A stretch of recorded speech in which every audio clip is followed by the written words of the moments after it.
Ito yung sunod mga kababayan. Ito yung sunod mga kababayan na rason na wala na yatang kasiguraduhang uuwi pa si Sara ng Pilipinas. Mga kababayan, kung naalala nyo po, no, pinayagan po si Sara Duterte na lumipad. Pinayagan ng Malacanang. Ito po yun mga kababayan. Siya lang. Ganyan tinawag ni Palace Press Officer Yusek Claire Castro ang panibagong foreign trip ni VP Sara. Sa text message sa Billionaire News Channel, kumpirmadong pinayagan ng Malacanang ang bise na bumiyahe mula ngayong araw. Itatagi mo kaya ni Vice President Sara Duterte ang pagtuloy niya sa kanyang foreign trips? Ito ang tanong ni Palace Press Officer Claire Castro sa kanyang personal vlog. Tama ba na magbiyahe ka? Tama ba na habang nagtitipid ang gobyerno, diba? Maiwasan sanang gumastos. Kung personal trip lang, biyahe lang, lakwatsa lang, bakasyon lang, tapos syempre dala mo ang ibang mga staff mo at security mo. Sa isang panayam kasi ni Attorney Michael Powa kahapon, Mayo 1, kukumpirmahin pa raw ng isa sa defense attorneys ng bise kung tutuloy nga si Duterte abroad. Reference ni Castro ang isang political report dated April 28 na nag-ulat na tutuloy si VP Sara mula ngayong araw, May 2 hanggang May 15 sa pareho pa rin na itinerary. The Netherlands, South Korea, Belgium, Germany at United Kingdom. Tinanong natin ang kapo ni VP Sara at itinuro tayo ng OVP kay Attorney Powa na tumanggi magbigay ng pahayag.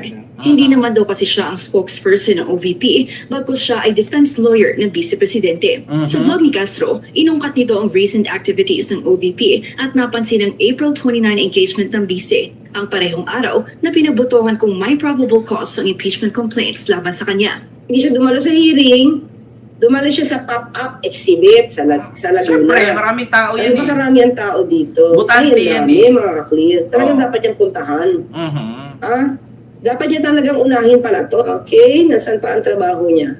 We are hiring. Wala na mga ka-clear eh. Sorry Wala Ibang tao na. naman nagpe-preside dito. Matatanda ang pinuna ni VP Sara ang approval ng kanyang travel request dahil late na raw itong inirelease ng Office of the President. Isang araw bago ang kanyang intended travel noong April 23. Samantala, pinuna rin ng Palace Press Officer ang pahayag ni Duterte sa combat operations sa Toboso, Negros Occidental, lalo na ang pagsambit ni VP Sara na under her leadership, kinikilala raw niya ang serbisyo ng sandatahang lakas sa bayan. Tanong ni po tayo, Castro, mga kababayan. under what leadership? Sa OVP raw ba ito? O feeling presidente na raw ba si VP Sara? Nako.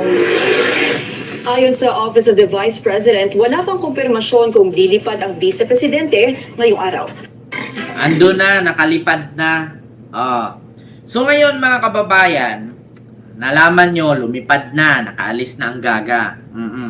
Wala na si Dora, ang pumalit si Sara. Kung merong Dora the Explorer, ngayon po ay si Sara the Explorer na.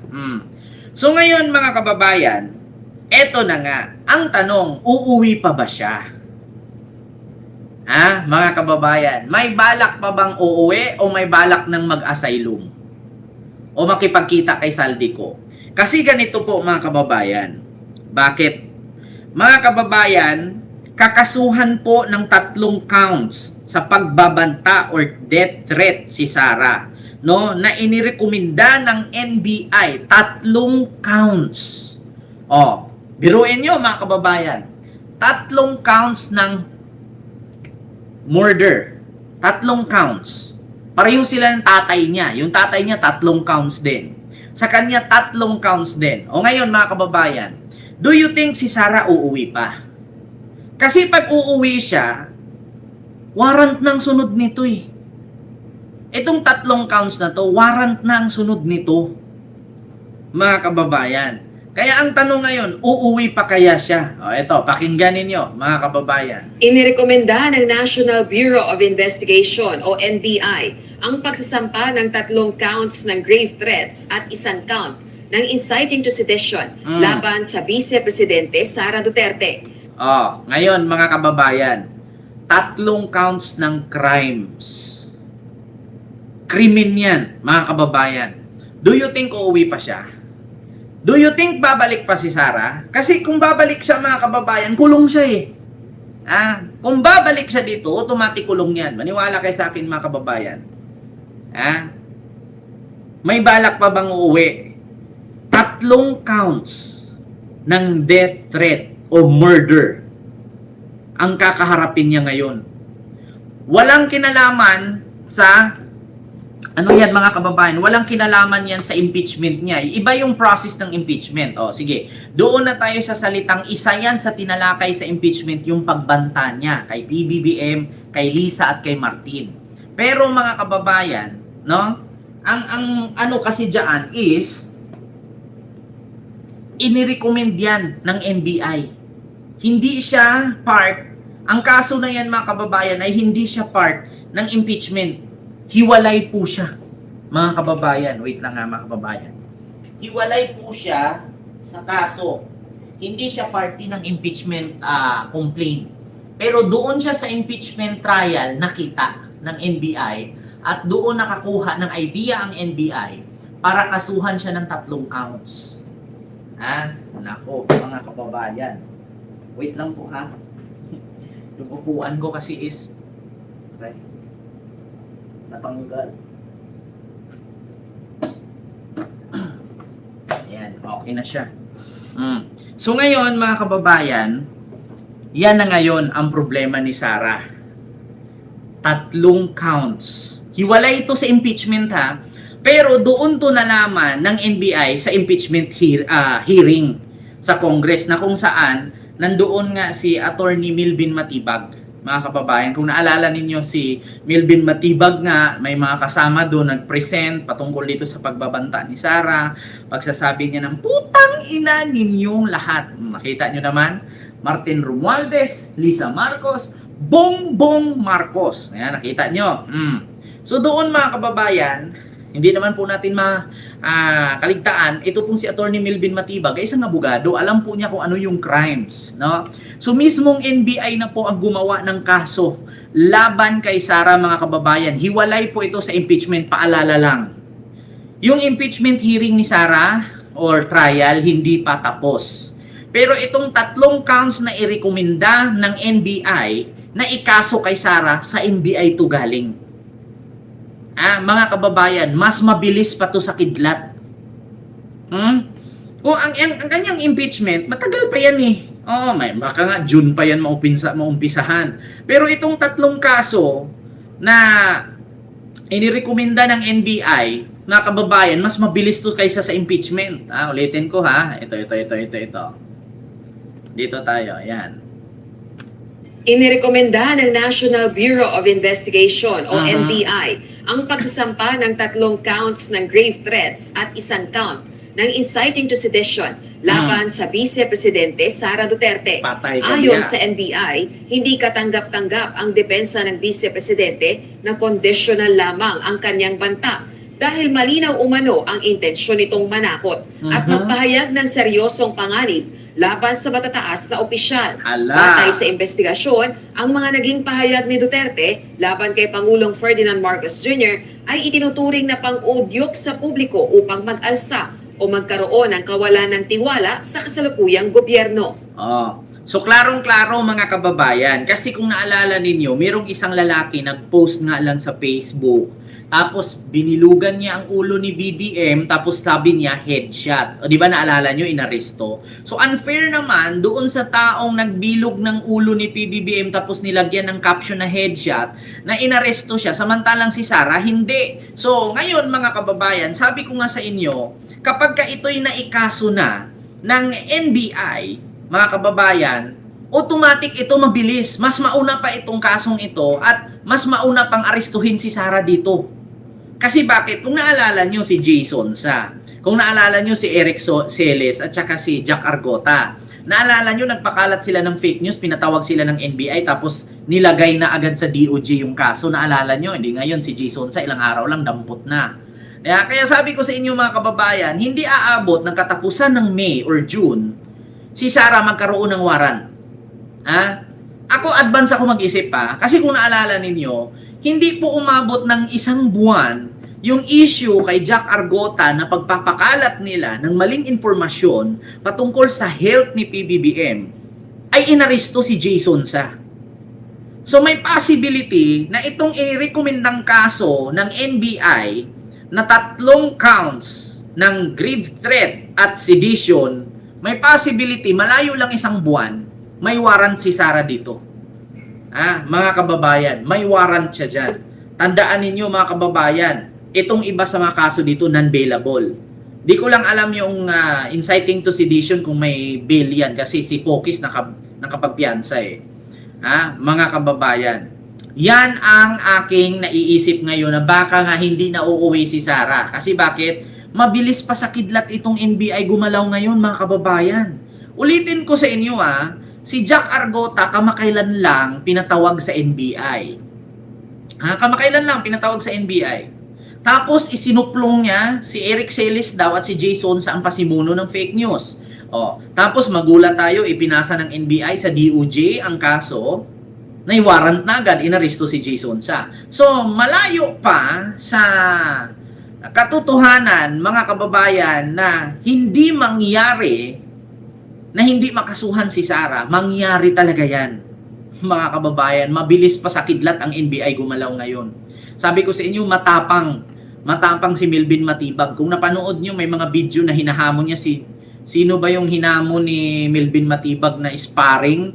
Tapos may napanood pa ako na isang video ng usapan nila na pinagmumura ni Melvin Matibag yung may death threat yata sa asawa ni Matibag. Mga kababayan, may death threat sa asawa niya, si Congresswoman, ay pinagmumura ni Melvin Matibag yung di ko alam kung sino yung pinagmumura niya doon na nagsorry ng sorry, hingi ng tawad, mga kababayan, kasi galit na galit.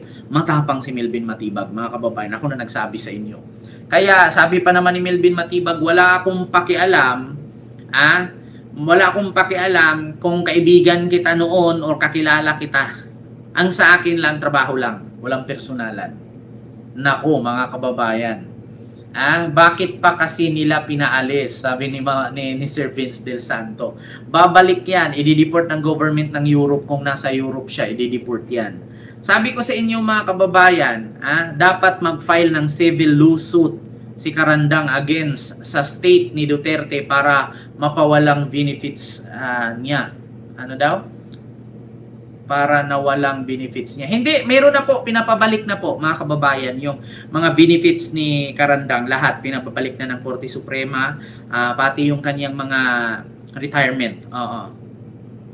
Mga kababayan, sabi ko nga sa inyo, itong inirecommend na kaso ng NBI na 3 counts ni Sara, sabi ko sa inyo, mabilis to. Maniwala kayo sa akin.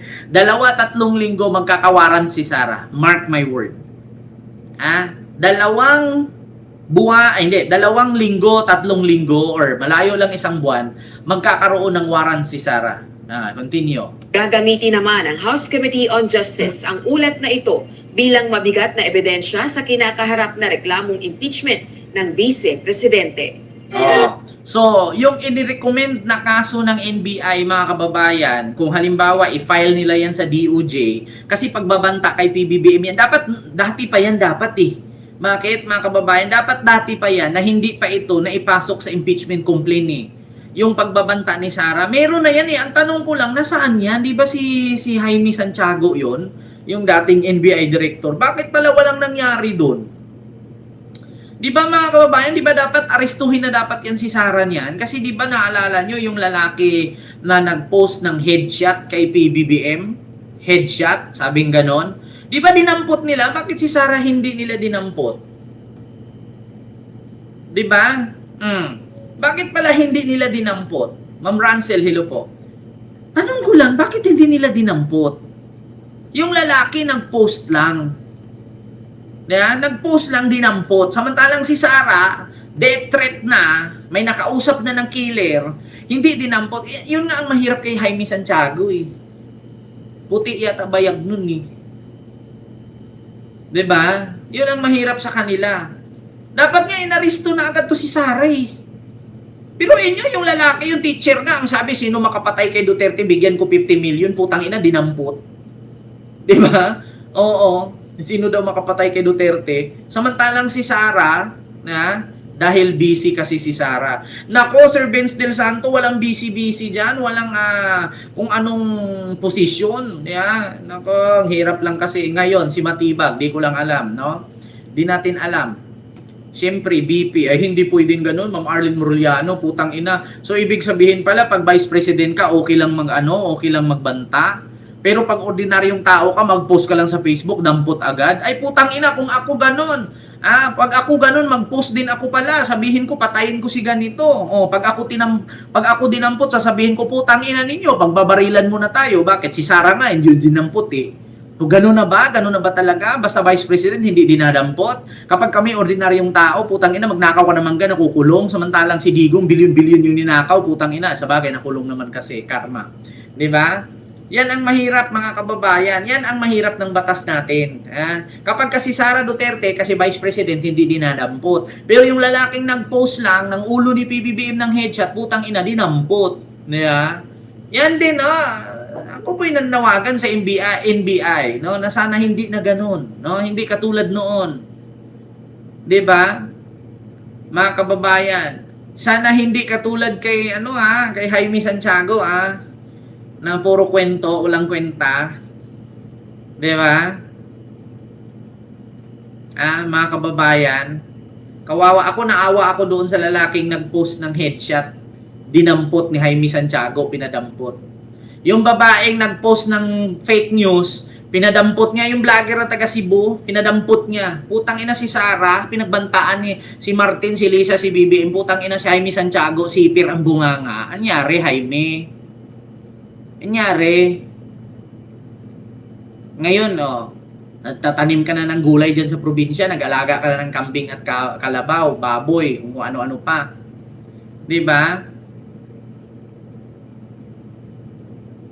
Kaya ngayon, sana, kay Attorney Melvin Matibag, huwag mong gayahin si Jaime Santiago. Puti yung bayag. Di ba?